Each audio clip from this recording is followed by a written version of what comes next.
when you brought the Young Global Leaders Program here for executive education and the Schwab Fellows. But there are two countries in the world now in which the young global leaders have emerged. Tell us just a bit about that in terms of the governance. Yes, actually, this notion to integrate young leaders is part of the World Economic Forum since many years.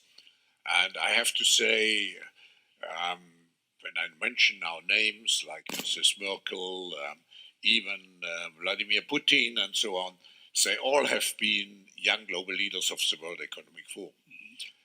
But what we are very proud of now is the young generation, like Prime Minister Trudeau, President of Argentina and so on, is that we penetrate the cabinets. So yesterday I was at a reception for Prime Minister Trudeau, and I know that half of this cabinet, or even more half of this cabinet, are actually young global leaders of the World Economic Forum. And that's true in Argentina too. Wow. Yeah. Sorry. That's true in Argentina as well. It's true in Argentina, and it's true in France now. I'm with the president, with a young global leader. But what is important for me is those young global leaders have an opportunity to come here.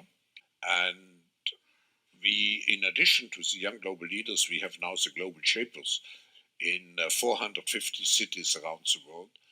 Diversity fosters new ideas. New ideas generate the experimentation needed to make the most of the fourth industrial revolution.